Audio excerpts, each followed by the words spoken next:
आगे बात आती है क्या, धात्विक चालक और वैद्युत अपघटनी चालक की बात करते हैं हम लोग। इसमें क्या है, पहले तो जानते हैं हम लोग चालक और कुचालक क्या होता है। चालक शब्द का मतलब क्या है, जो चलायमान हो, किसको चलाए किसको ले जाए, जो इसमें धारा को ले जाने का गुण हो वही क्या है, चालक है। यानी जो धारा का प्रवाह कर ले जाए वही क्या है, चालक है। वैद्युत चालक किसे कहते हैं, हम लोग इस पे चर्चा करते हैं। वैद्युत चालक होता क्या है, वे पदार्थ जिनमें से विद्युत धारा का प्रवाह हो जाता है वैद्युत चालक कहलाते हैं। ऐसे पदार्थ जो विद्युत धारा का प्रवाह कर ले जाते हैं, जिनमें से विद्युत धारा का प्रवाह हो जाता है, चालक कहलाता है। जैसे लोहा क्या है, चालक है। चांदी, तांबा, अम्ल, क्षार, लवण का जलीय विलयन क्या कहलाता है, चालक कहलाता है, क्योंकि इसमें से धारा का प्रवाह हो जाता है। और धारा का प्रवाह क्या किसके द्वारा होता है, आयनों के द्वारा होता है। इनमें सब में आयन पाए जाएंगे, किसी में आयन पाया जाएगा, किसी में इलेक्ट्रॉन पाया जाएगा। इलेक्ट्रॉन और आयन के कारण धारा का प्रवाह होगा, ये क्या कहलाएंगे, वैद्युत चालक कहलाएंगे। कुचालक वे पदार्थ जिनमें से विद्युत धारा का प्रवाह नहीं होता है, अर्थात जो विद्युत धारा को नहीं ले जा सकते हैं, क्या कहलाएंगे, कुचालक कहलाते हैं। इनको विद्युत रोधी भी कहा जाता है। कांच, कांच जो होता है क्या है, कुचालक है। मोम क्या है, कुचालक है। अभ्रक क्या होता है, कुचालक है। यानी देख रहे हैं, जो धारा का प्रवाह ना करे, हमने क्या किया, सेल को लगाया, इधर बल्ब लगाया, बल्ब जल ही नहीं रहा, क्योंकि इनमें से धारा का प्रवाह। यानी हम सीधी भाषा में कह सकते हैं, ऐसे पदार्थ जो धारा का प्रवाह कर ले जाए, चालक, और ऐसे पदार्थ जो धारा का प्रवाह न करे, कुचालक कहलाते हैं। अब यहां पर हम लोग बात करते हैं, चालक कितने प्रकार के होते हैं। चालक जो होते हैं दो प्रकार के होते हैं। पहला चालक होता है इलेक्ट्रॉनिक चालक, दूसरा चालक होता है वैद्युत अपघटनी चालक। इलेक्ट्रॉनिक चालक को हम लोग धात्विक चालक भी कहते हैं, और वैद्युत अपघटनी चालक को आयनिक चालक भी कहा जाता है। शब्द बता रहा है, जिनमें से धारा का प्रवाह मुक्त इलेक्ट्रॉनों के द्वारा हो, वो क्या कहलाते हैं, इलेक्ट्रॉनिक चालक कहलाते हैं। और जिनमें से धारा का प्रवाह आयनों के द्वारा हो, ये लोहा है, लोहे में धारा का प्रवाह किसके द्वारा होता है, लोहा कुचालक, कुचालक सुचालक है। और सुचालक होने के कारण इनमें से धारा का प्रवाह होगा। इसका मतलब किसके द्वारा होगा, इसमें धारा का प्रवाह मुक्त इलेक्ट्रॉनों के द्वारा होगा, इसीलिए इसको हम लोग बोलेंगे क्या, इलेक्ट्रॉनिक चालक। इसमें क्या होगा, वैद्युत अपघटनी चालक, जैसे NaOH है, NaOH कैसा चालक है, वैद्युत अपघटनी चालक है। क्यों वैद्युत अपघटनी चालक है, जब NaOH को तोड़ेंगे तो Na पर आएगा पॉजिटिव और OH पर आएगा निगेटिव। यहाँ पर हमको आयन मिल गया। अब जो धारा का प्रवाह होगा, धारा को ले जाएगा, कौन ले जाएगा, आयन ले जाएगा। इसीलिए इस प्रकार के चालक को हम लोग क्या बोलेंगे, आयनिक चालक। चालक किसे कहते हैं, चालक कितने प्रकार के होते हैं, तो चालक दो प्रकार के होते हैं। पहला हमने चालक पढ़ा कि जिनमें से धारा का प्रवाह हो, चालक कहलाते हैं। और चालक दो प्रकार के होंगे, पहला चालक होगा इलेक्ट्रॉनिक चालक, दूसरा चालक होगा वैद्युत अपघटनी चालक। इलेक्ट्रॉनिक चालक ऐसे चालक जिनमें से धारा का प्रवाह इलेक्ट्रॉनों द्वारा हो, मुक्त इलेक्ट्रॉनों के द्वारा हो, उन्हें क्या बोलते हैं, इलेक्ट्रॉनिक चालक कहते हैं। और जिनमें से धारा का प्रवाह आयनों के द्वारा होता है, उन्हें हम लोग आयनिक चालक कहते हैं। वैद्युत अपघट्य पदार्थ, अभी आपको हर जगह न्यूमेरिकल मिलेगा कि वैद्युत अपघट्य पदार्थ घोलने पर, वैद्युत अपघट्य पदार्थ घोलने पर, वैद्युत अपघट्य पदार्थ घोलने पर। वैद्युत अपघट्य पदार्थ होते क्या है, वैद्युत अपघट्य पदार्थ वे पदार्थ होते हैं जो जिनमें क्या कर दिया जाए, धारा प्रवाह कर दी जाए, या जो जलीय विलयन में घोला जाए तो अपने आयनों में टूट जाए। ऐसे पदार्थों को हम लोग क्या करते हैं, कहते हैं वैद्युत अपघट्य पदार्थ कहते हैं। सीधे कह रहा है, वे पदार्थ जो जलीय विलयन में अपने आयनों में टूट जाते हैं, विद्युत अपघट्य पदार्थ कहलाते हैं। यानी ऐसे पदार्थों को जिनमें जल में घोला जाए, वो अपने आयनों में टूट जाए, उसे क्या बोलते हैं, वैद्युत अपघट्य पदार्थ कहते हैं। वैद्युत अपघट्य पदार्थ दो प्रकार के होते हैं। पहला होता है प्रबल वैद्युत अपघट्य पदार्थ, दूसरा होता है दुर्बल वैद्युत अपघट्य पदार्थ। प्रबल वैद्युत अपघट्य पदार्थ किसे कहते हैं, जिनका जलीय विलयन में तीव्रता से यानी पूर्ण रूप से आयन हो जाए, तो उनको क्या बोलेंगे, प्रबल। प्रबल ही मतलब क्या होता है, तेज, जो तेज रूप से यानी कि तीव्रता से आयन को दर्शाए, उनको क्या बोलेंगे, प्रबल वैद्युत अपघट्य पदार्थ। और जिन पदार्थों का वैद्युत अपघटन पूर्णतया ना हो, यानी तीव्रता से ना हो, उनको बोलते हैं दुर्बल वैद्युत अपघट्य पदार्थ। जैसे NaOH कैसा पदार्थ है, प्रबल वैद्युत अपघट्य पदार्थ है। KOH कैसा पदार्थ है, प्रबल वैद्युत अपघट्य पदार्थ है। CH3COOH कैसा पदार्थ है, दुर्बल वैद्युत अपघट्य पदार्थ है। NH4OH कैसा पदार्थ है, दुर्बल वैद्युत अपघट्य पदार्थ है। यानी कि जिनका तीव्रता से आयनन हो जाए वो प्रबल, और जिनका तीव्रता से आयनन ना हो वो दुर्बल वैद्युत अपघट्य पदार्थ कहलाते हैं। आगे बात आती है धात्विक चालक और वैद्युत अपघटनी चालक में अंतर। क्वेश्चन आता है बोर्ड में कि धात्विक चालक और वैद्युत अपघटनी चालक में अंतर बताइए, या धात्विक चालक या वैद्युत अपघटनी चालक कहते किसे हैं। धात्विक चालक का दूसरा नाम क्या है? इलेक्ट्रॉनिक चालक। यानी कि जिनमें से धारा का प्रवाह मुक्त इलेक्ट्रॉनों के द्वारा हो उनको क्या बोलते हैं? इलेक्ट्रॉनिक चालक। और जिनमें से धारा का प्रवाह आयनों के द्वारा हो उनको क्या बोलते हैं? आयनिक चालक। ये पहला अंतर देखिए, इनमें विद्युत धारा का प्रवाह इलेक्ट्रॉनों के कारण होता है, नाम ही है इलेक्ट्रॉनिक चालक, तो धारा का प्रवाह कौन करेगा? इलेक्ट्रॉन करेंगे। दूसरा क्या है? वैद्युत अपघटनी चालक। वैद्युत अपघट पदार्थ होते क्या है? जो अपने आयनों में टूटे, अपने आयनों में टूटे। अब इसमें क्या होगा? आयन होगा। और धारा का प्रवाह किसके द्वारा होने वाला है? आयनों के द्वारा होने वाला है। तो ऐसे चालक को हम लोग क्या बोलेंगे? आयनिक चालक। वैद्युत धारा के प्रवाह से कोई रासायनिक परिवर्तन नहीं होता है।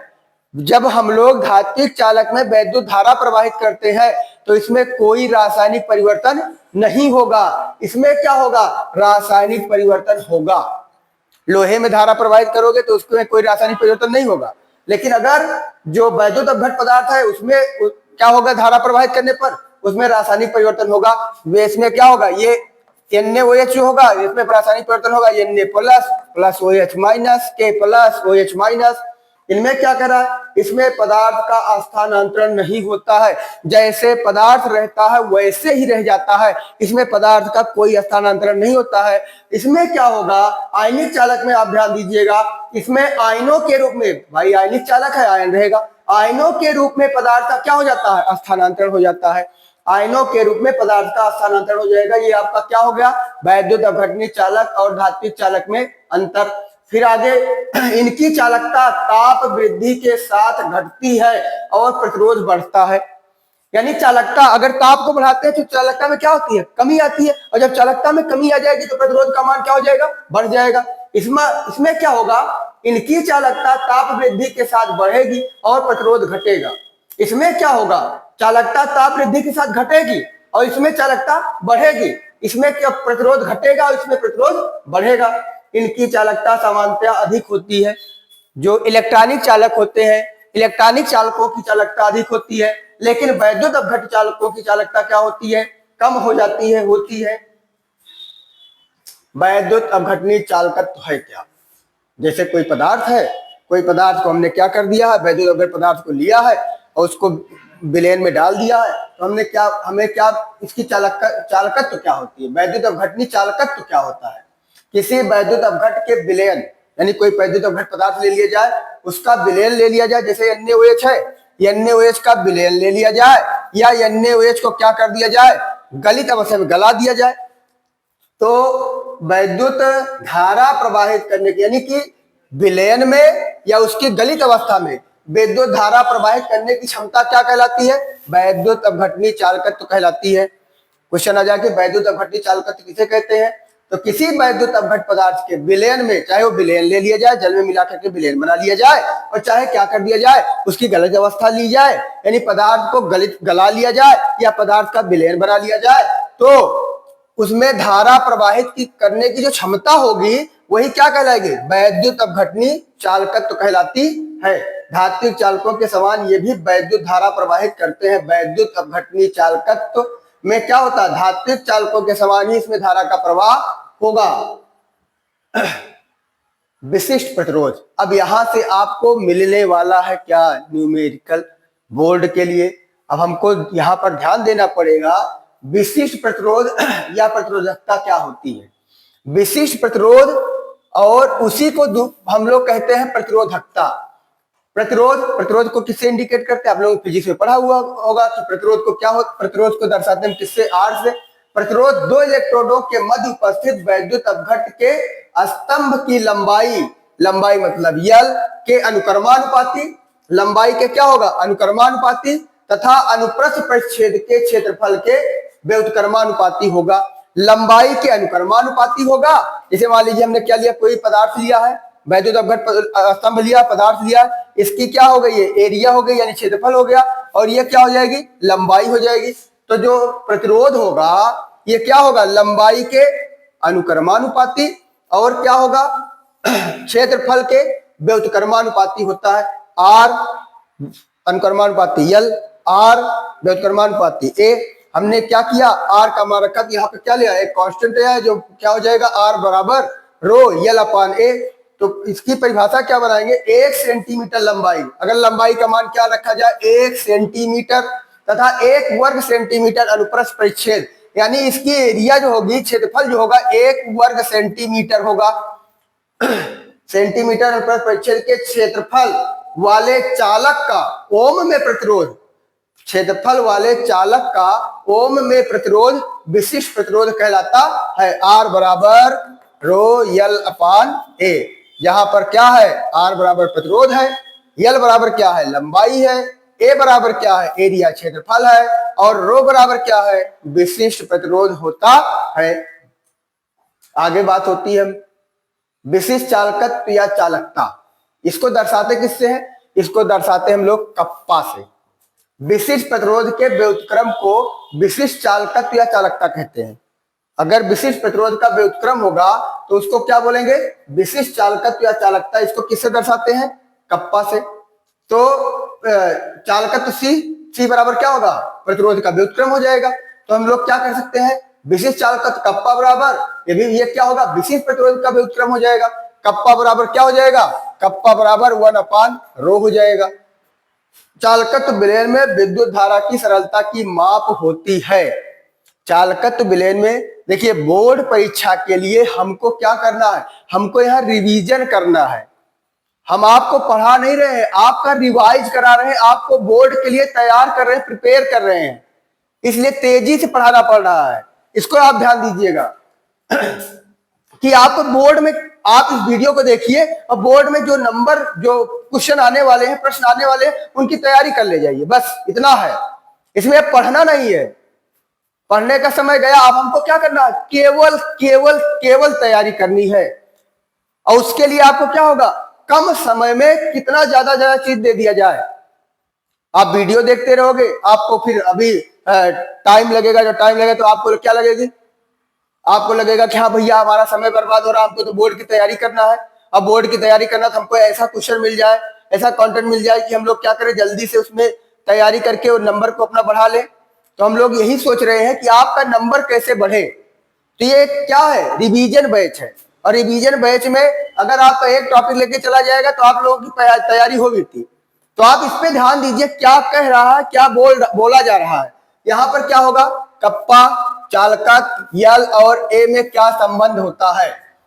आर तथा रो का मान समीकरण, जो हमने समीकरण बनाया था उसमें रखेंगे तो 1/c बराबर क्या हो जाएगा, 1 कप्पा यल इंटू ए। तो हम लोग कप्पा क्या मिलेगा, c इंटू यल अपान ए मिल जाएगा। अगर यल क्या है, लंबाई है। अगर यल बराबर 1 सेंटीमीटर हो, चौड़ाई भी 1 सेंटीमीटर हो, गहराई भी 1 सेंटीमीटर हो, यानी कि लंबाई 1 सेंटीमीटर, चौड़ाई क्या हो जाएगी 1 सेंटीमीटर, गहराई 1 सेंटीमीटर हो जाएगी।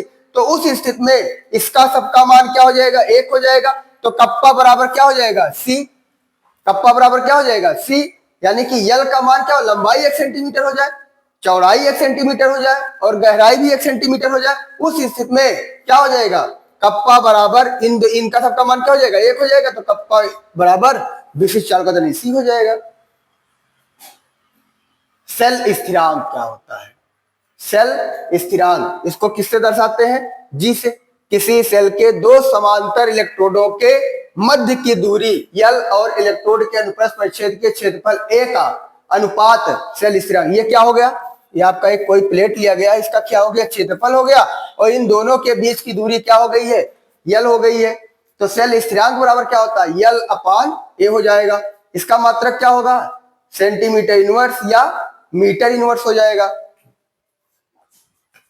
अब यहां पर क्या होगा, विशिष्ट चालकत्व और सेल स्थिरांक में संबंध बताइए। कप्पा मतलब कि विशिष्ट चालकत्व और सेल स्थिरांक जी में संबंध रखना बताना है। तो हम लोगों को क्या संबंध मिलता है, कप्पा बराबर सी इंटू जी, जहां पर कप्पा क्या है, विशिष्ट चालकत्व, सी क्या है, चालकत्व, और सेल जी क्या है, सेल स्थिरांक है। अब तुल्यांकी चालकता की परिभाषा, यहां आता है क्वेश्चन की तुल्यांकी चालकता क्या है, मोलर चालकता क्या है। 1 सेंटीमीटर दूरी एवं 1 वर्ग सेंटीमीटर अनुप्रस्थ परिच्छेद के क्षेत्रफल वाले दो समांतर इलेक्ट्रोडों के बीच रखे विलयन में यदि 1 ग्राम तुल्यांक अब वैद्युत अपघट्ट घुला हो तो इस अवस्था में विलयन की चालकता को क्या बोलते हैं? तुल्यांकी चालकता। जो आपका क्या है, ये तुल्यांकी चालकता को कैसे निकालेंगे? मान लीजिए हमने क्या ले लिया है, इसमें ले लिया हमने 1 वर्ग सेंटीमीटर अनुप्रस्थ परिच्छेद का क्षेत्रफल वाला कोई 2 इलेक्ट्रोड ले लिया है। इलेक्ट्रोडों के बीच में कोई विलयन भर दिया गया। उस विलयन की जो तो सांद्रता है क्या है? 1 ग्राम मात्रा क्या है? 1 ग्राम तुल्यांक है। तो वैद्युत अपघट्ट, अरे भाई ये वैद्युत अपघट्ट में खोला गया है, तो इस अवस्था में विलयन की चालकता उस वैद्युत अपघट्ट की क्या कहलाती है? तुल्यांकी चालकता कहलाती है। तुल्यांकी चालकता कहलाती है। इसको हम लोग क्या किससे दर्शाएंगे? Lambda E Q. Lambda E Q क्या होता है? तुल्यांकी चालकता होती है। आगे मोलर चालकता, लैम्डा एम, इसका सूत्र क्या होगा? मोलर चालकता बराबर क्या होगा? कप्पा गुणे आयतन। विशिष्ट चालकत्व गुणे क्या हो जाएगा? आयतन हो जाएगा। तुल्यांकी चालकता बराबर क्या हो जाएगा? मोलर चालकता बटे यन, जहां यन बराबर क्या होगा? यन बराबर होगा मोलर द्रव्यमान बटे तुल्यांकी द्रव्यमान। इसको हम लोग संयुक्ता गुणांक भी बोले हैं। यन बराबर क्या हो जाएगा? मोलर तुल्यांक बटे तुल्यांक को मोलर द्रव्यमान बटे तुल्यांकी द्रव्यमान। टॉपिक हमारा है विलयन का चालकत्व और सेल स्थिरांक में क्या संबंध है। विलयन के चालकत्व और सेल स्थिरांक में संबंध स्थापित कीजिए। स्थापित करिए, क्या संबंध बताइए। तो के बराबर क्या होता है? C इंटू यल अपान ए। अगर लंबाई क्या हो? 1 सेंटीमीटर हो और जो उसका क्षेत्रफल एरिया हो 1 सेंटीमीटर स्क्वायर हो, वर्ग सेंटीमीटर हो, तो उस स्थिति में क्या हो जाएगा? उस स्थिति में हो जाएगा सेल स्थिरांक बराबर क्या? कप्पा बराबर C हो जाएगा। इसको हम लोग क्या लिख सकते हैं? सेल स्थिरांक बराबर क्या होता है? यल अपान ए। तो हम लोग लिख सकते हैं कप्पा बराबर C इंटू सेल स्थिरांक यानी G। ये आगे की बात। अब आगे चलते हैं अगले टॉपिक पर। मोलर चालकता की गणना कैसे करें? जैसे कोई विलयन दिया गया है, जैसे प्रश्न है 0.1 मोल प्रति लीटर के सीएल विलयन से भरे हुए एक चालकता सेल का प्रतिरोध 100 ओम है। यदि उसी सेल का प्रतिरोध 0.02 मोल प्रति लीटर के सीएल विलयन भरने पर 520 ओम हो जाता है, तो 0.02 मोल प्रति लीटर के सीएल विलयन की चालकता और मोलर चालकता की गणना कीजिए। दिया है 0.1 यम के सीएल की चालकता इतनी है। अब हल करेंगे तो कैसे करेंगे? सबसे पहले निकालेंगे सेल स्थिरांक। सेल स्थिरांक बराबर क्या होता है? सेल स्थिरांक जी बराबर होता है चालकता गुणे प्रतिरोध। अब पहले बताओ चालकता कितनी दी गई है? चालकता है 1.29। जब आपको पहले ही इसमें दिया गया है तो 1.29 यानी चालकता और प्रतिरोध से क्या निकाल सकते हैं हम लोग? सेल स्थिरांक का मान निकाल सकते हैं। अब जब हम लोग दूसरे स्टेप में पहुंचेंगे, पहला स्टेप होगा, पहले स्टेप में ये होगा, दूसरे स्टेप में क्या होगा? दूसरे स्टेप में जो चालकता दी गई, मोलर सांद्रता कितनी दी गई है? 0.02 मोल के सीएल की चालकता। तो कप्पा का मान हमने क्या निकाल लिया? हमने जी का मान निकाल लिया है। तो जी बराबर कप्पा बराबर क्या होता है? जी अपान आर। तो क्या हो जाएगा? आपका आया जी का मान 129, आर दिया गया है कितना? 520। तो जी अपान आर फार्मूले से के सीएल की चालकता निकाल सकते हैं। अब आता है मोलर चालकता। मोलर चालकता बराबर क्या होता है? कप्पा अपान सी। कप्पा अपान सी। कप्पा का मान कितना आया? कप्पा का मान आया इतना। सी बराबर कितना है? सी बराबर है 20 यम यल, 20 यम यल। तो हम लोग उस वहां से कप्पा का मान, उसका मोलर चालकता का मान निकाल सकते हैं। आगे आता है सेल स्थिरांक की गणना कैसे करें। N/50 के सीएल विलयन का 25 डिग्री सेल्सियस पर, N/50 यानी ये नॉर्मलता है, के सीएल विलयन का 25 डिग्री सेल्सियस पर विशिष्ट चालकत्व 0.002765 महो सेंटीमीटर है। यदि विलयन सहित सेल का प्रतिरोध 400 ओम हो तो सेल स्थिरांक की गणना कीजिए। आपको पता है चालकत्व बराबर क्या होता है? 1/r। आर का मान कितना दिया गया है? आर का मान आपको दे दिया गया है। आर का मान दिया गया है क्या? 400। तो चालकत्व निकालने के लिए आर का मान रखेंगे 1/, यहाँ पर क्या रखोगे? वह 1/400 बराबर 2.5 × 10⁻³ हो जाएगा। अब विशिष्ट चालकत्व आ गया। सेल स्थिरांक बराबर क्या होता है? विशिष्ट चालकत्व बटे चालकत्व। तो यहाँ मान आपका आ गया कितना? आपका मान दिया गया है इसमें 2.765। 2.76। इसको अगर दशमलव में इधर ले आएंगे तो क्या हो जाएगा? -4 आ जाएगा। और आपका जो मान आया 2.5 × 10⁻³ यहाँ पे रख करके चालकत्व, विशिष्ट चालकत्व और चालकत्व रख करके आप लोग किसका मान निकाल सकते हैं? सेल स्थिरांक का मान निकाल सकते हैं। आगे चर्चा होती है किस पर? एस्टिक अम्ल की मोलर चालकता 0.1 यम यानी कि मोलरता दी गई है। एस्टिक अम्ल विलयन का चालकता सेल स्थिरांक बराबर 40 यम इनवर्स यानी कि मीटर इनवर्स में प्रतिरोध 300 ओम पाया गया। जल का विशिष्ट चालकता कितना दिया गया है? तो हमको क्या पता करना है? पहले विलयन के लिए कप्पा का मान निकालो।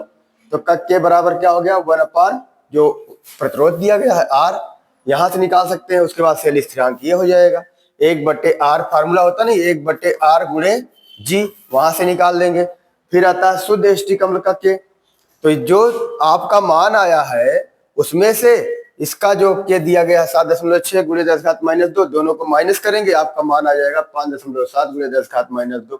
अब आता है मोलर चालकता का फार्मूला। मोलर चालकता बराबर क्या होता है? मोलर चालकता बराबर होता है कप्पा गुणे 1000/यम।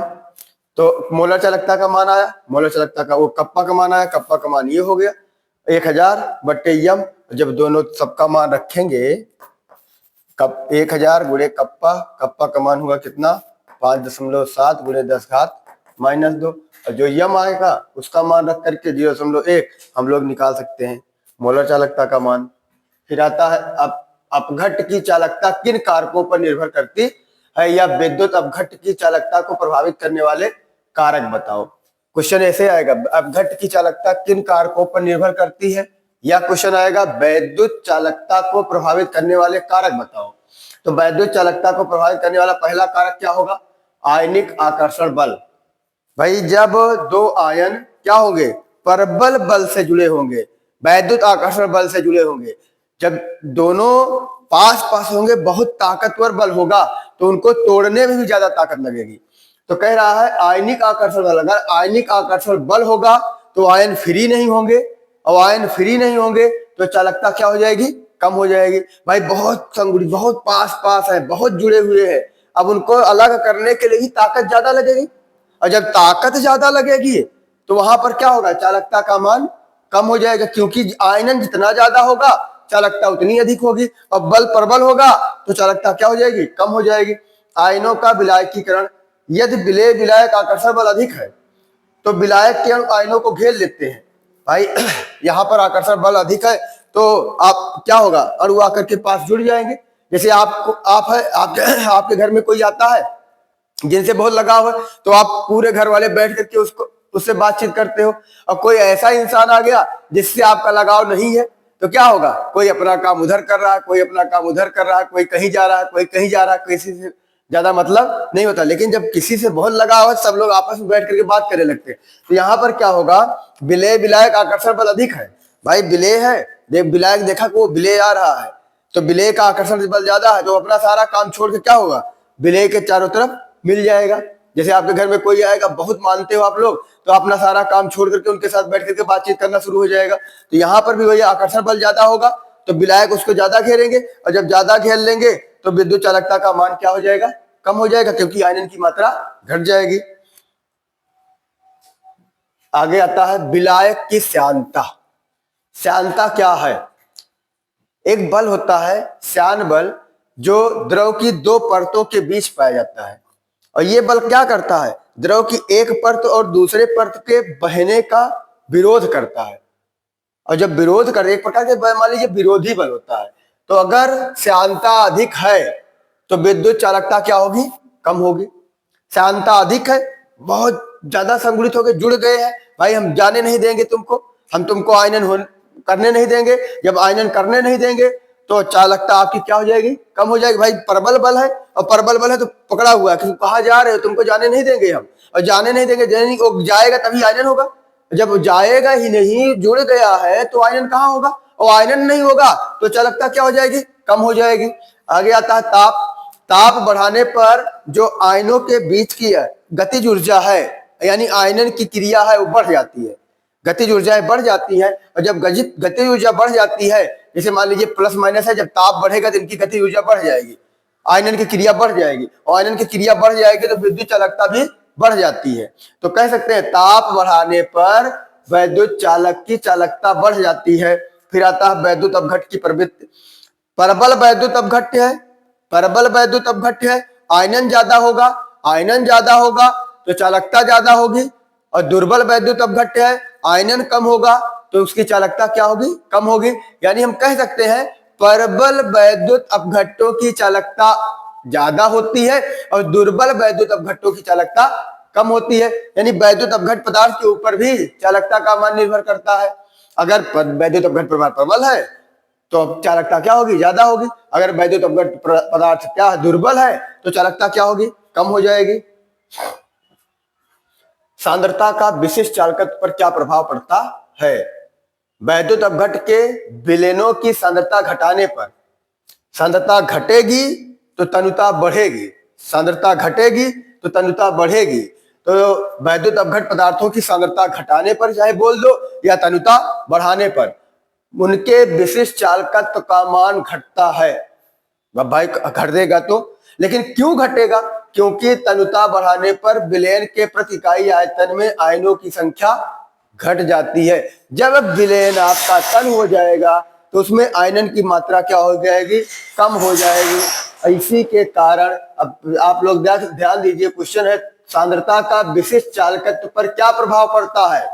सांद्रता जब घटाई जाती है तो तनुता बढ़ती है, और तनुता बढ़ती है तो आयन की मात्रा घट जाती है, और आयनन की मात्रा घट जाती है तो विशिष्ट चालकत्व भी क्या होता है, घट जाता है।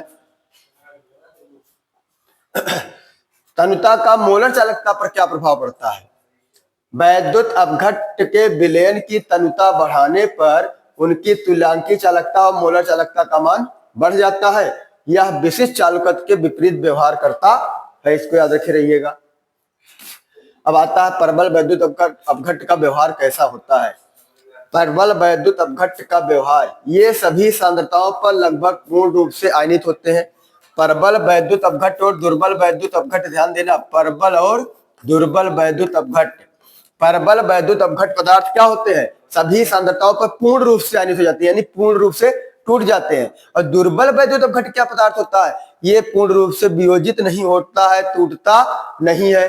दूसरा क्या है, तनुता बढ़ाने पर आयनों की संख्या में विशेष परिवर्तन नहीं होता, परंतु अंतर आयनिक आकर्षण बल कम होने से गतिशीलता बढ़ जाए। आकर्षण बल कम होगा, दूर दूर आयन होंगे, आकर्षण बल कम होगा, उनकी गतिशीलता क्या होगी, बढ़ जाएगी। यहाँ पर एक समीकरण मिला हुआ है जिसको अब क्वेश्चन आता है कि डेबाय हकल आंसागर समीकरण क्या होता है। डेबाय हकल आंसागर समीकरण, लैम्डा एम बराबर लैम्डा इन्फिनिटी एम माइनस ए रूट सी। ये क्या होता है, यह किसी उसमें परिवर्तन को रेखीय क्रम में दर्शाता है। ये तो आपको उससे नहीं मतलब है, आपको अगर पूछा जाए पेपर में कि डेबाय हकल आंसागर समीकरण लिखिए तो आप इस समीकरण को लिख सकते हैं। इसके बाद आता है दुर्बल वैद्युत अपघट्य का व्यवहार कैसा होता है। आती बात, दुर्बल वैद्युत अपघट्य का व्यवहार कैसा होता है। कम सांद्रता पर आयनन की मात्रा में वृद्धि के कारण आयनों की संख्या तीव्र गति से बढ़ती है। लैम्डा यम सांद्रता के साथ रैखिक रूप से परिवर्तित नहीं होता है। इसमें क्या होता था, इसमें लैम्डा यम का मान क्या होता था, रैखिक रूप से परिवर्तित होता था, लेकिन इसमें क्या होता है, रैखिक रूप से परिवर्तित नहीं होता है। कम सांद्रता पर मोलर चालकता तेजी से बढ़ती है। याद रखे रहिएगा, अभी यहाँ कोल्ड-हाउस के नियम में इसी को समझा जाएगा। कोल्ड-हाउस ने अपना नियम किसके ऊपर दिया है, परबल वैद्युत अपघट्य और दुर्बल वैद्युत अपघट्य पर। परबल वैद्युत अपघट्य की तो मोलर चालकता निकाल सकते हैं आसानी से, लेकिन दुर्बल की मोलर चालकता कैसे निकाला जाएगा, तो उन्होंने कहा कि परबल वैद्युत अपघट्य के द्वारा ही दुर्बल वैद्युत अपघट्य की मोलर चालकता निकाली जाएगी। अब यहाँ पर दुर्बल वैद्युत अपघट्य के लिए लैम्डा एम इन्फिनिट आरेख से क्यों नहीं निकाल सकते हैं, क्योंकि यहाँ देखो आरेख में जैसे ये परबल के लिए तो ये है, हम लोग क्या करते हैं, इसको बढ़ा करके इसी बिंदु पर हम लोग क्या कर सकते हैं, लैम्डा इन्फिनिट एम का मान निकाल सकते हैं। लेकिन इसमें क्या होगा, अगर कहीं ये कटान बिंदु होगा, ध्यान देना, कटान बिंदु मिलेगा तो वहां पर हम लोग इसका मान निकाल सकते हैं। लेकिन इसमें दुर्बल के लिए क्या होगा, दुर्बल के लिए ये कटान बिंदु कहीं हो ही नहीं रहा, तो अगर ये कटान बिंदु हो नहीं रहा है इस पर, तो हम लोग क्या करेंगे, इसका मान निकाल सकते हैं, नहीं निकाल सकते हैं। तो हम लोग क्या करेंगे आगे, कोल्ड-हाउस के नियम के अकॉर्डिंग उसमें परबल में दुर्बल मिला दिया जाता है। और परबल में क्या किया जाता है, परबल में कोई पदार्थ मिला करके उसके आधार पर दुर्बल का वो निकाला जाता है, क्या मोलर चालकता निकाली जाती है। हम आगे इसमें क्या कह रहा है, दुर्बल वैद्युत अपघट के वक्र अत्यधिक वक्रित होते हैं, यानी कि इसमें क्या होता है, ये वक्र सीधे यहाँ चला जाता है, यहाँ पे कटान बिंदु पर मिलता नहीं है। यदि आरेख में वक्र को रूट सी बराबर 0 तक बहिर्वेशित किया जाए, यानी कि ले जाया जाए, तो सही मान प्राप्त नहीं होता है। तो हम लोग सही मान मिलेगा नहीं, कम सांद्रता पर चालकता इतनी कम हो जाती है कि इसको सही रूप से मापा नहीं जा सकता। जब सांद्रता कम हो जाएगी, चालकता इतनी कम हो जाएगी कि उसका मान निकाला नहीं जा सकता। फैराडे का प्रथम नियम, फैराडे का प्रथम नियम क्या है, वैद्युत अपघटन में कैथोड तथा एनोड पर मुक्त होने वाली पदार्थों की मात्रा विलयन में प्रवाहित होने वाली विद्युत की मात्रा के समानुपाती होती है। यानी हमने किसी पदार्थ को, किसी डब्लू पदार्थ को किसमें घोल दिया है, उसमें ले जाकर के विलयन में डाल दिया। अब डाल दिया, क्या किया, उसमें धारा प्रवाहित की है, तो क्या होगा, डब्लू समानुपाती क्या होगा, क्यू होगा।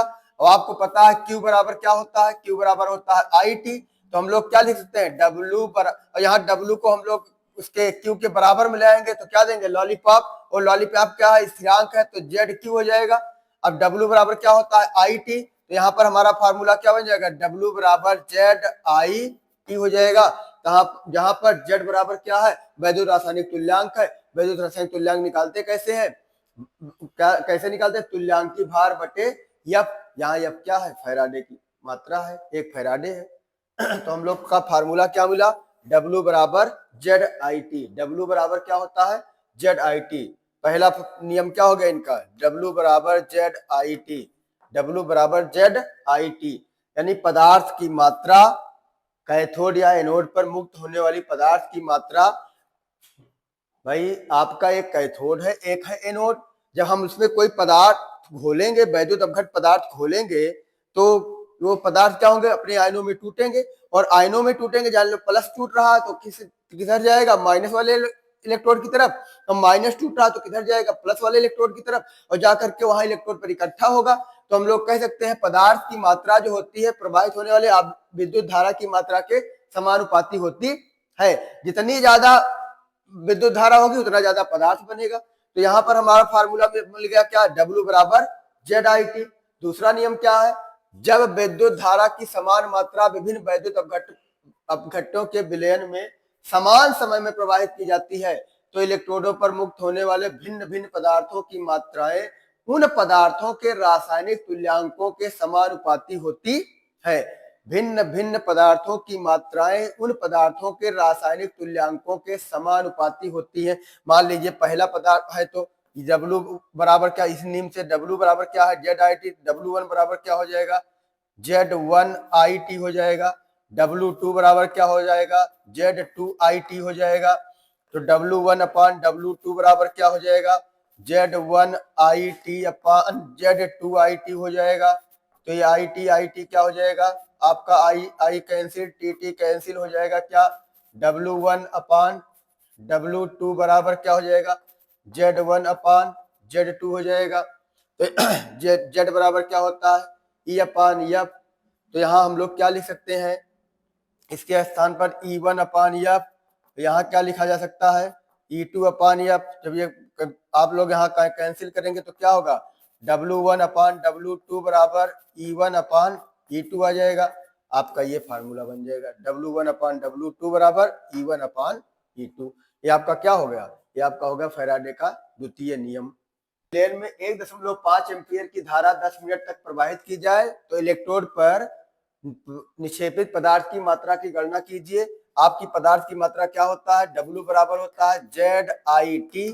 तो आपका W जेड बराबर क्या होता है, जेड बराबर होता है E अपान एफ। तो हम लोग फार्मूला बना सकते हैं E अपान एफ इंटू आई इंटू टी से। तो W बराबर क्या हो जाएगा, E I T upon F हो जाएगा। तो यहां ध्यान देना है हमें, क्या क्या क्या दिया गया है, ई का मान कितना है, ई है जो कॉपर का तुल्यांकी द्रव्यमान है 63.5 हो जाएगा। और आई का मान कितना है, आई का मान है 1.5, और गुणे टी का मान कितना है, गुणे टी का मान है क्या 10 मिनट है, सेकंड में बदलोगे तो हो जाएगा 600।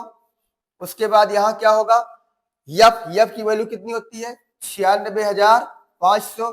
अच्छा कितना इलेक्ट्रॉन रिलीज कर रहा है, ये 2 इलेक्ट्रॉन रिलीज कर रहा है, यानी एन की वैल्यू कितनी आ जाएगी, 2 आ जाएगी। तो यहाँ 2 लगा दोगे। अब जब इनको सबको आप लोग हल करेंगे तो मान कितना आ जाएगा 0.2961 ग्राम आ जाएगा, यानी इलेक्ट्रोड पर इतने ग्राम कॉपर निक्षेपित हो जाएगा।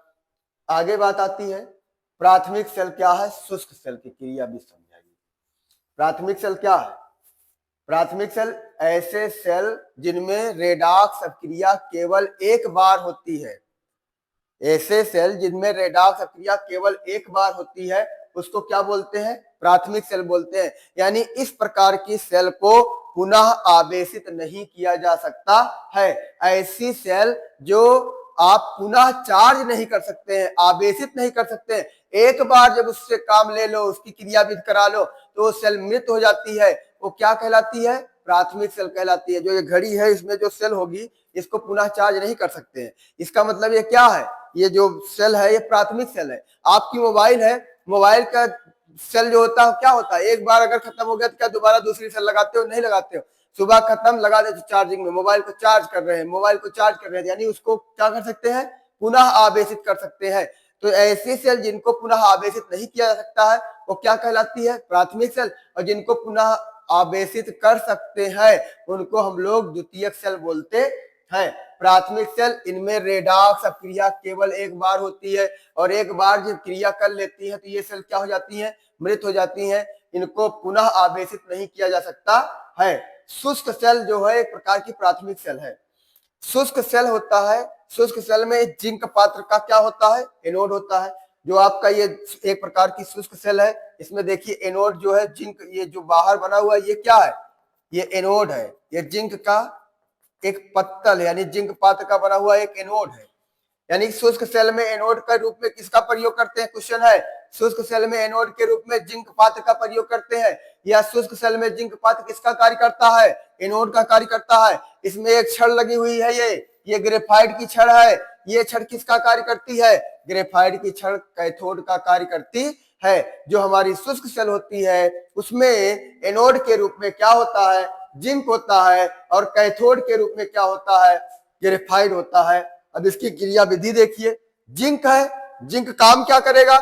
जिंक Zn है, Zn डबल प्लस में बदलेगा। कब बदलेगा? जब दो इलेक्ट्रॉन रिलीज होगा। जब दो इलेक्ट्रॉन रिलीज हो रहा है तो यहाँ क्या हो रहा है? ऑक्सीकरण हो रहा है। और ऑक्सीकरण की क्रिया कहाँ होती है आपको पता है? एनोड पर होती है। तो देखो एनोड पर क्या हो रहा है? एनोड पर जिंक क्या कर रहा है? इलेक्ट्रॉन को रिलीज करके ऑक्सीकृत हो जा रहा है। और यहाँ पर जो क्रिया होगी वो ऑक्सीकरण होगी। तो आपको पहले से पता है कि ऑक्सीकरण की क्रिया कहाँ होती है? एनोड पर होती है। तो जिंक का एनोड बना हुआ, एनोड पर क्या होगा? ऑक्सीकरण होगा। ये क्या करेगा? इलेक्ट्रॉन को देगा। अब वहां पर जो कैथोड है वो बैठा है किसके इंतजार में? इलेक्ट्रॉन के इंतजार में। भैया इलेक्ट्रॉन मेरे पास आए। तो ये क्या मैग्नीज ऑक्साइड का क्या बना हुआ होता है? मैग्नीज ऑक्साइड का कैथोड के पास क्या होता है? Manganese oxide. ये देखो MnO2 इसके पास होता है, NH4Cl। NH4Cl किसका कार्य करता है? NH4Cl वैद्युत अपघट्ट का कार्य करता है। NH4 पर प्लस और Cl पर माइनस। तो वहां पर सबसे पहले NH4 प्लस में NH4 प्लस और Cl माइनस में टूट गया है। NH4Cl NH4 प्लस और Cl माइनस में टूट गया है। अब क्या होगा? MnO2 इस NH4 प्लस को और जो एनोड क्या किया है? इलेक्ट्रॉन को रिलीज किया है उसको लेकर के Mn2O3 में बदलेगा। अमोनिया गैस निकल जाएगी, जल बनेगा। ये क्या होगी? ये अभिक्रिया क्या होगी? ये प्राथमिक सेल की सेल अभिक्रिया हो जाएगी। प्राथमिक सेल की सेल अभिक्रिया हो जाएगी। इसमें क्या हो रहा है? एनोड पर ऑक्सीकरण और कैथोड पर अपचयन हो रहा है। एनोड इलेक्ट्रॉन को रिलीज कर रहा है, कैथोड इलेक्ट्रॉन को गेन कर रहा है। जो इलेक्ट्रॉन जहां रिलीज होता है वहां क्या होता है? ऑक्सीकरण। और जहां पर गेन होता है वहां क्या होता है? अपचयन। अब यहाँ सेल का सेल विभव, जो आपका शुष्क सेल है, प्राथमिक सेल है, उसका सेल विभव कितना होता है? 1.25 से 1.5 वोल्ट होता है। ये भी क्वेश्चन आता है। मरकरी सेल, ये आपकी मरकरी सेल होती है। मरकरी सेल पर टिप्पणी लिखिए। इसका उपयोग कहाँ करते हैं? सबसे पहले जान लीजिए मरकरी सेल एक प्रकार की क्या है? प्राथमिक सेल है। इसका उपयोग कहाँ करते हैं? कम धारा वाले यंत्रों में। जैसे घड़ी है, जो आपका ईयरफोन होता है, इनमें सब में कौन सी सेल लगी होती है? मरकरी सेल होती है। इसमें भी एक एनोड होता है और एक कैथोड होता है। जिंक का एनोड होता है, HgO का क्या होता है? कैथोड होता है। इसमें वैद्युत अपघट पदार्थ के रूप में क्या भरा हुआ होता है, KOH। अब यहाँ देखो जिंक क्या करेगा, एनोड के पास जाएगा, एनोड के पास जाएगा, उसको क्या करेगा, इलेक्ट्रॉन को दे करके जिंक ऑक्साइड में बदल जाएगा, H2O। जो आपका KOH होता है वो टूट करके क्या बनाता है, K पर प्लस और OH पर माइनस। ये OH क्या करेगा, एनोड के पास जाएगा, ZN plus 2OH minus ZNO plus H2O बन जाएगा और 2 इलेक्ट्रॉन रिलीज हो जाएगा। यानी जिंक ऑक्साइड में क्या हो जाएगा, ऑक्सीकरण। दूसरा क्या होगा, HGO है, जल है, और जो 2 इलेक्ट्रॉन वहां से रिलीज हुआ इसके पास आएगा और इसके पास आएगा तो HGO किस में बदलेगा, Hg में। यानी HGO को बदला जा रहा है Hg में, इसका हो रहा है अपचयन। और ये क्रिया क्या कहां पर होगी, कैथोड पर होगी। अगर इसकी संपूर्ण सेल अपक्रिया देखा जाएगा तो आपका क्या होगा, 2OH कैंसिल, 2E कैंसिल, उसके बाद क्या होगा, H2O कैंसिल, यहां पर आपको मिलेगा क्या, Zn प्लस HGO और यहां पर हो जाएगा ZnO प्लस Hg, आपको मिल जाएगा। ये होता है किसका, मरकरी सेल की सेल अपक्रिया हो जाएगी। इसका सेल विभव क्या होता है, 1.35 वोल्ट होता है। इसका सेल विभव 1.35 वोल्ट होता है। ये इसका सेल विभव स्थिर रहता है, बदलता नहीं है। अतः द्वितीयक सेल क्या है, द्वितीयक सेल में आपकी क्या है, सीसा संचायक सेल है। इसके निरावेशन की क्रिया विधि लिखिए। द्वितीयक सेल बताया गया ऐसे सेल जिनको पुनः आवेशित किया जा सकता है, क्या कहलाती हैं, द्वितीयक सेल कहलाती हैं। ऐसे सेल जिनको पुनः आवेशित कर सकते हैं उन सेलों को हम लोग द्वितीयक सेल कहते हैं। जैसे प्राथमिक सेल में क्या था, पुनः आवेशित नहीं किया सकता, चार्ज नहीं किया जा सकता था। घड़ी को अपनी सेल को चार्ज नहीं कर सकते हैं, लेकिन अब मोबाइल की सेल को क्या कर सकते हैं, चार्ज कर सकते हैं। जो आपके यहाँ इन्वर्टर लगा हुआ होता है, बैटरी लगा हुआ होता है, उसकी सेल को क्या कर सकते हैं, पुनः आवेशित कर सकते हैं, चार्ज कर सकते हैं। लेकिन इनको नहीं चार्ज करते। ये कैसी सेल होंगी, ये प्राथमिक सेल होंगी। वो सेल कैसी होगी, द्वितीयक सेल होगी। तो द्वितीयक सेल का हम द्वितीयक सेल की परिभाषा क्या होगी, द्वितीयक सेल के बारे में बताएंगे कैसे। ऐसी सेल जिनको हम लोग पुनः आवेशित कर सकते हैं, एक बार उनका आवेश खत्म हो जाए पुनः उसमें आवेश को डाला जा सकता है, ऐसी सेलों को हम लोग द्वितीयक सेल कहते हैं। और जिनमें पुनः आवेश ना डाला जा सके उनको हम लोग क्या बोलते हैं, प्राथमिक सेल कहते हैं। अब ये देखिए द्वितीयक सेल, इन्हें पुनः आवेशित किया जा सकता है। आवेशित का मतलब क्या, रिचार्ज कर सकते हैं। उपयोग, इनका प्रयोग कहाँ करते हैं, ऑटोमोबाइल और इन्वर्टर में कर सकते हैं। अब इसमें सेल अपक्रिया देखिए, निरावेशन की सेल अपक्रिया। ये आपका क्या होता है, इसमें एनोड किसका बना होता है, लेड का, Pb का, और जो कैथोड बना हुआ होता है किसका बना होता है, लेड ऑक्साइड का बना हुआ होता है। एक एनोड होता है जिसे दो प्लेट लगे थे दोनों किनारों पर, एक एनोड और एक कैथोड के रूप में निकला रहता है, जिसमें हम लोग ले जाकर के क्या करते हैं, तार को बांधते हैं। वही होता है क्या, इलेक्ट्रोड। इलेक्ट्रोड में एक एनोड होगा और एक कैथोड होगा। प्लस बना रहता है, माइनस बना रहता है। प्लस वाला क्या होता है, प्लस वाला होता है कैथोड, और माइनस वाला क्या होता है, माइनस वाला होता है एनोड। अब होगा क्या, इसमें हम लोग क्या भरे रहते हैं, H2SO4 को भरा जाता है। कहते हैं तेजाब भरी हुई, बैटरी की तेजाब लग जाएगी तो हाथ जल जाएगा, कपड़ा जल जाएगा, होता है। तो इसमें सबसे पहले H2SO4 टूट जाएगा और बनाएगा क्या, 2H प्लस और SO4 पर डबल माइनस। अब ये क्या है, एनोड क्या करेगा, उस SO4 को लेगा, Pb क्या करेगा, SO4 को लेगा और बना लेगा क्या, PbSO4। अब ये 2 इलेक्ट्रॉन को अलग कर देगा। अब ये क्रिया क्या हो जाएगी, ऑक्सीकरण हो जाएगी। यानी इलेक्ट्रॉन का निकलना क्या कहलाता है, ऑक्सीकरण कहलाता है। अब कैथोड पर जाएगा और इलेक्ट्रॉन घूमता हुआ किसके पास पहुंचा, कैथोड के पास पहुंचा। वो चिल्लाया भैया हमको एनोड ने निकाल दिया अपने घर से। तो कैथोड कहता है अरे भैया हारे का सहारा, आ जाइए, हम तो हैं आपके साथ ना, तुम काहे घबरा रहे हो, तुमको निकाला गया है तो तुमको सहारा देने के लिए हम हैं। कौन है, कैथोड। एनोड क्या करता है, इलेक्ट्रॉन को निकालता है, और कैथोड क्या करता है, इलेक्ट्रॉन को लेता है। ये हारे का सहारा है। PbO2 प्लस SO4, फिर जो H2SO4 को हमने तोड़ा था उस H2SO4 का H प्लस यहाँ पर है। अब H प्लस क्या करेगा, इलेक्ट्रॉन को लेगा, और इलेक्ट्रॉन को लेता क्यों है, स्वार्थ होता है। इलेक्ट्रॉन पे कौन सा चार्ज होगा, माइनस चार्ज होगा, और इसके पास क्या पड़ा हुआ है, प्लस पड़ा हुआ है। आओ बेटा तुम्हारा, हमको भी तुम जरूरत है तुम्हारी, हम तो तुमको लग रहा है कि हम तुमको सहारा दे रहे हैं, लेकिन हम अपने स्वार्थ के लिए तुमको बुला रहे हैं, आओ मेरे पास। तो ये क्या होगा, PbO2 सल्फेट आयन और H प्लस और इलेक्ट्रॉन को लेके किस में बदलेगा, PbSO4 और जल में बदल जाएगा। अब यहाँ देखो इलेक्ट्रॉन लिया जा रहा है, इस अपक्रिया को क्या बोलते हैं, इस अपक्रिया को बोलते हैं अपचयन। अब इनकी सेल अपक्रिया देखी जाएगी, जब सेल अपक्रिया देखेंगे तो इनमें सबको जोड़ने पर हमारी जो संपूर्ण सेल अपक्रिया बनेगी वो Pb plus PbO2 plus H2SO4 बन जाएगा, क्या PbSO4 प्लस 2H2O। ये निरावेशन की क्रिया है, इसकी उल्टी प्रक्रिया क्या हो जाएगी, आवेशन की क्रिया विधि हो जाएगी। निकिल कैडमियम संचायक सेल की रासायनिक अपक्रिया क्या है, निकिल कैडमियम, निकिल कैडमियम का ही नाम रखा गया है। इसमें दो इलेक्ट्रोड है, एक इलेक्ट्रोड निकिल का होता है, दूसरा इलेक्ट्रोड होता है कैडमियम निकिल ऑक्साइड का होता है, दूसरा इलेक्ट्रोड होता है कैडमियम का, इसलिए इसका नाम ही रख दिया गया है निकिल कैडमियम। कौन सी संचायक सेल होता है, इसमें भी एक एनोड होता है, कैडमियम का क्या होगा एनोड और निकिल ऑक्साइड का क्या होगा कैथोड। अब इसमें ये क्या होगा, ये जो हाइड्रोक्सिल आयन है ये क्या करेगा, कैडमियम के साथ जाएगा और कैडमियम हाइड्रोक्साइड बना करके इलेक्ट्रॉन को रिलीज करेगा। और आपको पता है इलेक्ट्रॉन को रिलीज करने की क्रिया क्या होगी, ऑक्सीकरण। तो इसमें ऑक्सीकरण क्रिया जो होगी वो किस पर होगी, हमेशा इलेक्ट्रॉन को अगर आपको निकालना है तो एनोड से निकालिएगा, क्योंकि एनोड पर ही ऑक्सीकरण क्रिया होगी। अब यहाँ कैथोड पर निकिल ऑक्साइड H2O, जो एनोड ने इलेक्ट्रॉन को निकाल दिया है उसको लेने कौन आ जाएगा कैथोड, यहाँ निकिल हाइड्रोक्साइड और हाइड्रोक्सिल आयन बन जाएगा। अब आप ये अपक्रिया जब संपूर्ण सेल अपक्रिया को जोड़ेंगे तो CdNiO2 2H2O, CdNi भाई 2E कैंसिल हो जाएगा, 2OH कैंसिल हो जाएगा, आपको ये संपूर्ण सेल अपक्रिया मिल जाएगी। अब आता है ईंधन सेल, क्या है, H2O2 सेल का वर्णन कीजिए।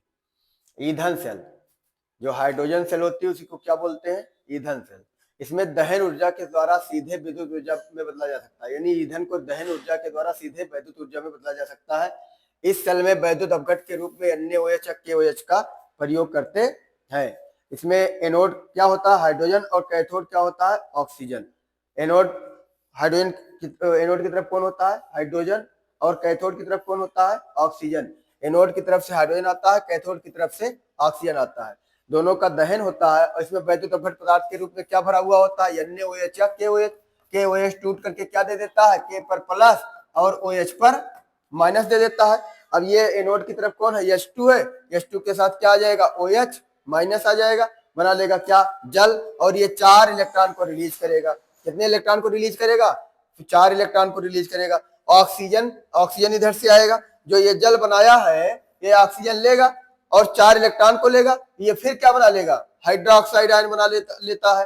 और जब इन संपूर्ण सेल अपक्रिया को जोड़ेंगे तो क्या होगा 2H2O2 क्या बन जाएगा 2H2O बन जाएगा। काहे देखो 2H2O और 4H2O है, तो यहाँ काटेंगे हम लोग तो यहाँ पर मिलेगा क्या, यहाँ 2H2 है O है और 4H2O है, तो यहाँ काटने पर मिलेगा हमको 2H2O। और यहाँ पर क्या है, यहाँ पर आपका है 4E और 4E, ये कैंसिल हो जाएगा। और क्या है 4OH minus, 4OH minus cancel हो जाएगा। अब आपको मिलेगा क्या 2H2, 2H2O2, O2 keeps out 2H2O, जो यहाँ 2H2O बचा हुआ है ये संपूर्ण सेल अपक्रिया हो जाएगी आपकी, किसकी ईंधन सेल की। अब आता है संक्षारण का वैद्युत रासायनिक सिद्धांत समझाइए।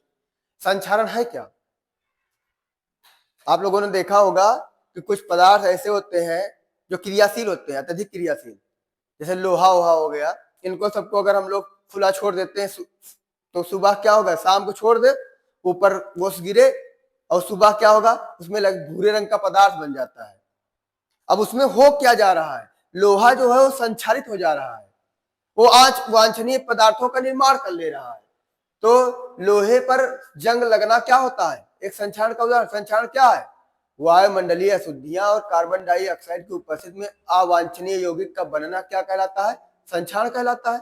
और लोहे पर जंग लगना क्या होता है, संक्षारण का सबसे बड़ा उदाहरण है ही कि लोहे पे जंग लग जाता है, पीतल के ऊपर हरे रंग का पदार्थ जम जाता है, यहाँ पर है अशुद्ध लोहे की सतह पर गैल्वेनिक सेल बन जाता है। संक्षारण में क्या होता है अशुद्ध लोहे की सतह पर क्या बन जाता है, गैल्वेनिक सेल बन जाता है।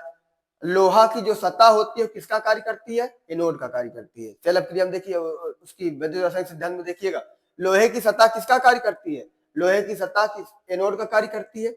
अब ये क्या करेगी, लोहे की सतह इलेक्ट्रॉन को रिलीज करेगी, इलेक्ट्रॉन को जब रिलीज करेगी तो ये बन जाएगी क्या, फेरस आयन में, और इलेक्ट्रॉन रिलीज हो जाएगा। ये देखिए लोहे की सतह है, ये किसमें बदल जा रही है, लोहे की सतह ही इलेक्ट्रॉन को रिलीज करके फेरस आयन में बदल जा रही है, फेरस आयन में बदल जा रही है, फेरस आयन में बदल जा रही है, यहाँ पर लोहे की सतह। अब दूसरी अपक्रिया में वही लोहे, उसमें क्या होगा, कैथोड होगा किसका, वायुमंडल में ऑक्सीजन है, ये ऑक्सीजन क्या करेगा, H+ और 4 इलेक्ट्रॉन को लेकर के H2O का निर्माण कर लेता है।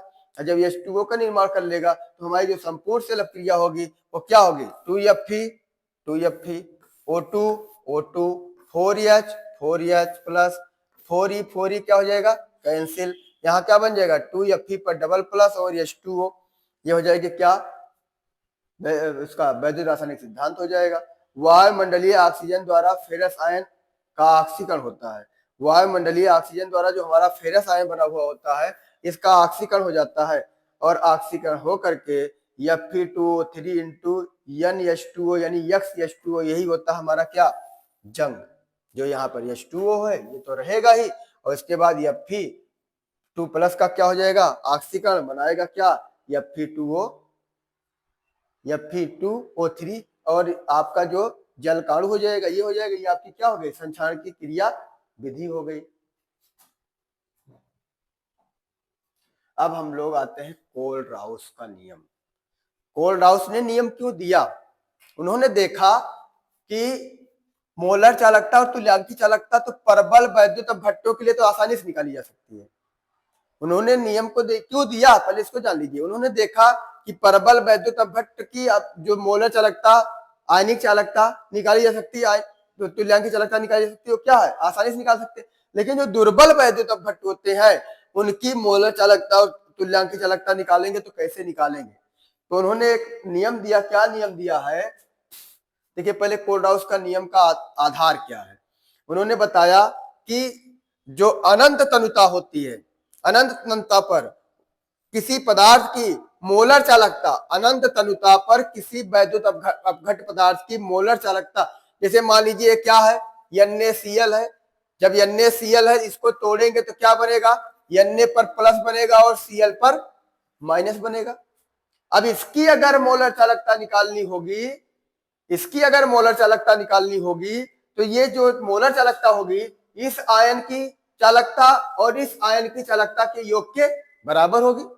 इसकी मोलर चालकता अगर देखा जाएगा तो इसकी धनायन और ऋणायन की चालकताओं के योग के बराबर होगा। इन्होंने क्या बताया, अनंत तनुता पर, कोलराउस का नियम बहुत ही इंपॉर्टेंट है, ध्यान दीजिएगा, अनंत तनुता पर किसी वैद्युत अपघट्ट की मोलर चालकता उसके सभी धनायनों एवं ऋणायनों की मोलर आयनिक चालकताओं का योग होती है। अनंत तनुता पर किसी वैद्युत अपघट्ट की मोलर चालकता, मान लीजिए हमने क्या लिया है, NaCl लिया है, किस पर, अनंत तनुता पर। अब इसकी मोलर चालकता निकालनी होगी तो इसके पास कितना आयन है, Na पर प्लस है और Cl पर माइनस है। इनकी दोनों की मोलर आयनिक चालकताओं का योग जो होगा इसकी अनंत तनुता पर मोलर चालकता होगी। इसके दोनों के आयनों की मोलर चालकताओं का योग जो होगा इसकी अनंत तनुता पर मोलर चालकता कहलाएगी। यही है कोलराउस का नियम। फिर से ध्यान देना, अनंत तनुता पर किसी वैद्युत अपघट्ट की मोलर चालकता उसके सभी धनायनों एवं ऋणायनों की मोलर आयनिक चालकताओं का योग होती है। किसका नियम है ये कोलराउस का नियम है। मान लीजिए कोई वैद्युत अपघट्ट पदार्थ है, अनंत तनुता पर उसकी मोलर चालकता की गणना करनी है तो हम लोग क्या करेंगे, उसको तोड़ेंगे, किसमें तोड़ेंगे, धन आयन में तोड़ेंगे और ऋण आयन में तोड़ेंगे। अब इन दोनों की चालकताओं का योग कर लेंगे, इसकी मोलर चालकता आ जाएगी। जैसे अभी इस नियम को ऐसे भी कर सकते हैं, गणितीय सूत्र लैम्डा इन्फिनिटियम Ax By बराबर x जो है वो नंबर ऑफ कैटन, ये कितने नंबर में ये पदार्थ उपस्थित है, A कितने नंबर में B वाला है, ठीक है, ये A की मात्रा क्या है, B की मात्रा क्या है। अब जैसे दिया जाए Al2O3 तो ये A और B, A और बी पदार्थ हो जाएगा। अब यहां पर ध्यान देना, आपको क्या बताना है, इसकी अनंत अंतता पर मोलर चालकता इसके धनायन व ऋण आयन के मोलर चालकता के बराबर होती है। ये नंबर ऑफ क्या है, कैटायन है, नंबर ऑफ एनायन है। कैटायन एनायन, कैटायन का मतलब क्या होता है, पॉजिटिव आयन, और एनायन का मतलब क्या होता है, निगेटिव आयन। जैसे क्या है, जैसे है Al2O3, जब इसको तोड़ा जाएगा तो क्या बनेगा, 2Al और 3O। अब देखो ये जो यक्स है क्या है, ये नंबर ऑफ क्या है, नंबर ऑफ कैटायन है, और जो y है यहाँ दो देखिए, और जो y है ये क्या है, नंबर ऑफ एनायन है। तो इनकी मोलर आयनिक चालकताओं का योग निकाल करके मोलर चालकता को निकाला जा सकता है। कोल्डहाउस का नियम फिर से ध्यान देना, अनंत तन्यता पर किसी वैद्युत अपघट पदार्थ की मोलर चालकता उनकी आयनिक चालकताओं के योग के बराबर होती है।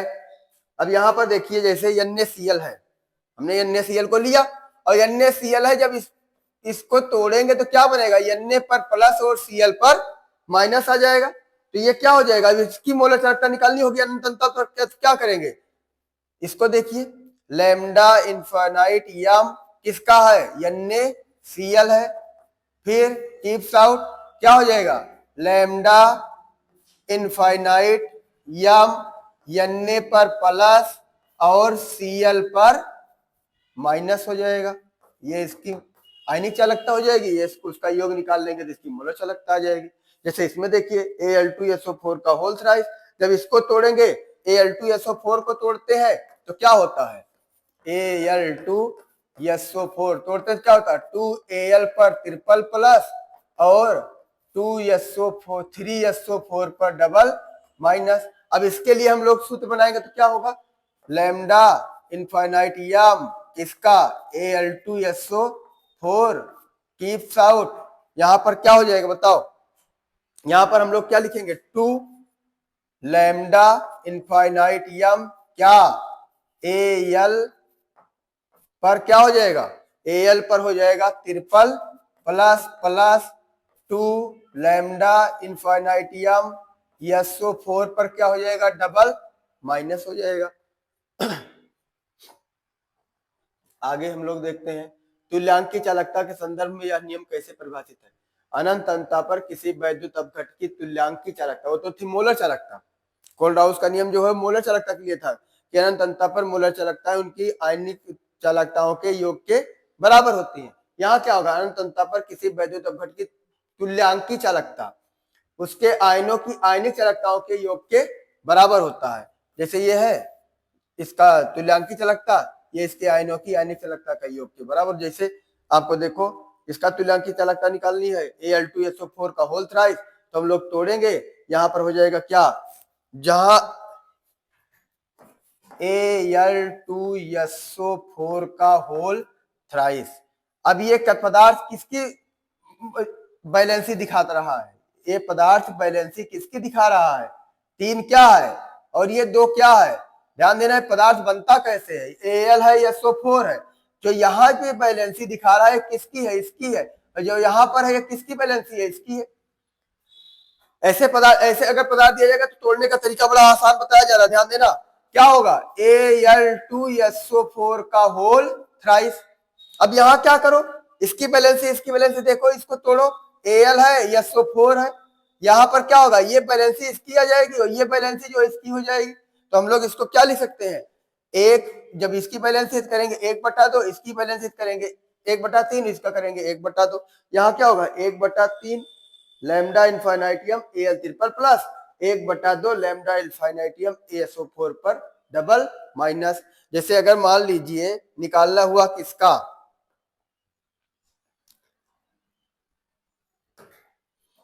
निकालना हो गया, आपको दे दिया क्या, दे दिया है Mg, उसके बाद SO4, MgSO4 का क्या निकालना है, तुल्यांकी चालकता निकालनी है। तो क्या करेंगे हम लोग, लिखेंगे क्या, लैम्डा इनफाइनाइट EQ MgSO4, और यहां क्या होगा बराबर, देखिए MgSO4 इसमें क्या है, Mg है और SO4 है, अब यहाँ पर जो बैलेंसी इसकी आएगी, दो इसके ऊपर जाएगी, इसकी आएगी, दो दो है करके मूलानुपात सूत्र के रूप में एक एक आ जाएगा, तो उसको लिखने की कोई आवश्यकता नहीं है। तो हम लोग क्या करेंगे, लैम्डा इनफाइनाइटियम क्या हो जाएगा, mg पर डबल प्लस, और दूसरा क्या होगा, लैम्डा इनफाइनाइटियम SO4 पर डबल माइनस। अगर यही कोई संख्या दी रहती जैसे इसमें दिया गया है, तो इसके मोलो इसके जो बैलेंसी उसको उठा के यहाँ ले आते, इसको यहाँ ले, ये सिखाया जा रहा है, बैलेंसी नहीं इसको बोल सकते, लेकिन हाँ हम कह सकते हैं उसके आधार पर, अगर आपको टिक अपनाना है तो उसके आधार पर ले आ सकते हैं, इसको बैलेंसी नहीं बोला जाएगा। लेकिन सोचिए आप लोग बैलेंसी, लेकिन हम कह रहे हैं जैसे Al2SO4 है, Al2SO4 का होल थ्राइस है, तो आपको ये पता करना कि यहाँ पे 1/3 होगा कि 1/2 होगा। ये तो एल्युमिनियम के 2 दिए गए हैं, 1/2 होगा 3 होगा, ट्रिक बताया जा रहा है, पढ़ाया नहीं जा रहा है, ट्रिक बता दे रहे, हाँ उसको आप सीख जाओ बस। यहाँ क्या होगा 1/3, और इसके पास क्या हो जाएगा 1/2 हो जाएगा। जैसे यहाँ पर दे दिया क्या है, एक पदार्थ और ले लो, क्या NH4 का होल ट्वाइस SO4, या इसको भी ले सकते हैं, इसमें बैलेंसी वही आ जाएगी, 2 आ जाएगी। जब बैलेंसी 2 आ जाएगी, उसकी बैलेंसी 2 होगी, तो एक मान मोल के रूप मूलानुपात सूत्र के रूप में एक मान लेंगे। आगे चलते हैं हम लोग, क्या दुर्बल वैद्युत अपघट की गणना कैसे करें।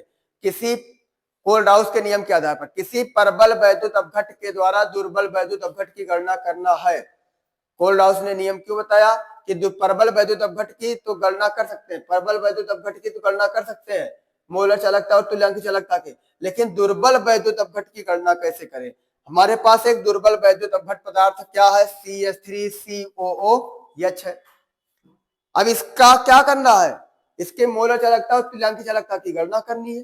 तो हम लोग कैसे करेंगे, अब हम लोग देखते हैं ये बना कैसे है, इसका निर्माण कैसे हुआ है। तो हमारे पास एक पदार्थ है CH3COO, और दूसरा पदार्थ हमारा क्या है HCl। जब दोनों को मिलाओगे तो CH3COO ये टूटता है, क्या बनाता है, CH3COO पर माइनस और Na पर प्लस। दूसरा क्या है HCl है, ये टूटता है, क्या बनाता है, H पर प्लस और Cl पर माइनस। ये इसके पास जाएगा तो बनाएगा क्या, CH3COOH, ये इसके पास जाएगा तो बनाएगा क्या, NaCl। अब हमको इसकी चालकता निकालनी है, तुल्यांक चालकता, मोलर चालकता, अनंतता पर। तो ये आया कहां से है, इन दोनों को मिलाया गया है और इसको क्या किया गया है, निकाल दिया गया है। यानी इन दोनों की तुल्यांक चालकताओं का योग कर दो और इसकी तुल्यांक चालकता को माइनस में कर दो, तो क्या हो जाएगा, इसकी तुल्यांक चालकता निकल आएगी या मोलर चालकता निकल आएगी। देखिए हमने क्या किया है, हमको एस्टिक अम्ल की CH3COOH की तुल्यांक चालकता अथवा मोलर चालकता की गणना करनी है। हमारे पास क्या है, प्रबल वैद्युत अपघट्य है, ये दुर्बल वैद्युत अपघट्य है, इसकी चालकता की गणना करना आसान नहीं है। तो हम लोग क्या करेंगे, पहले प्रबल वैद्युत अपघट्य को मिला देंगे, ये दुर्बल वैद्युत अपघट्य प्राप्त हो जाएगा। अब उस प्रबल वैद्युत अपघट्य के द्वारा हम इसकी मोलर चालकता अथवा आयनिक चालकता की गणना कर सकते हैं। कैसे कर सकते हैं, CH3COOH है, आपके पास HCl है, CH3COOH और HCl को मिलाओगे तो बन जाएगा CH3COOH और NaCl। अच्छा ये आया कहां से है, ये आया है इन दोनों के मिलने से और इसके निकलने से, इन दोनों के मिलने से और इसके निकलने से ये आ गया। तो इन दोनों को जोड़ दो, इसको निकाल दो, ये आपका मान मिल जाएगा। यहां पर देखिए इन दोनों को जोड़ा गया और NaCl को निकाल दिया गया, आपका बन क्या गया, एस्टिक अम्ल आपका बन जाएगा ये।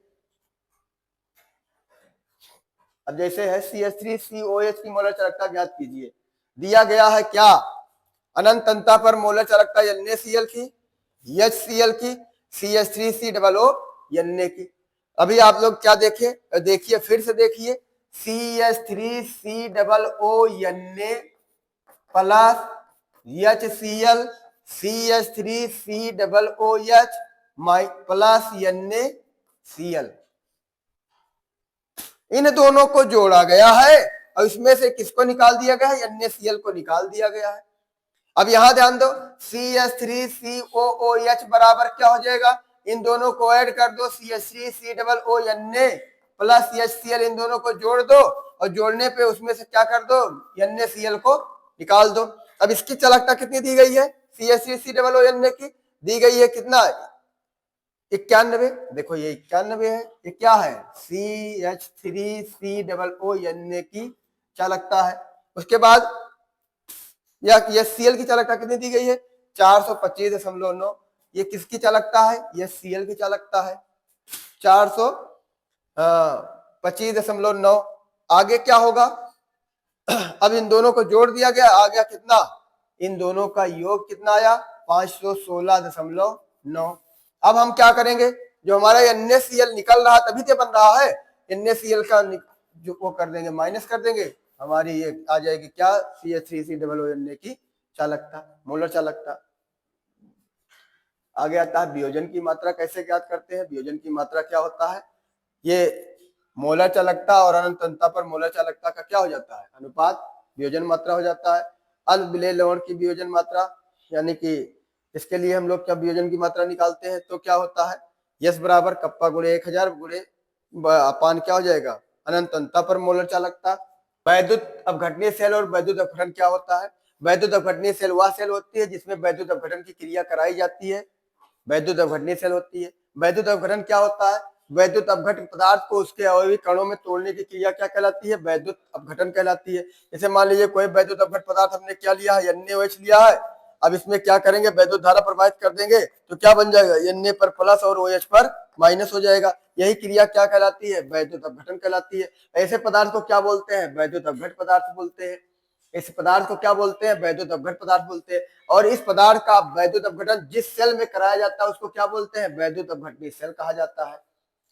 वैद्युत अपघटन की क्रिया विधि होती है। वैद्युत अपघटन में मान लीजिए कोई इलेक्ट्रोड लिया गया है, एनोड और कैथोड। अब आपका जो होगा, ये जैसे NaOH है, NaOH को तोड़ेंगे तो Na पर प्लस आएगा, OH पर माइनस आ जाएगा।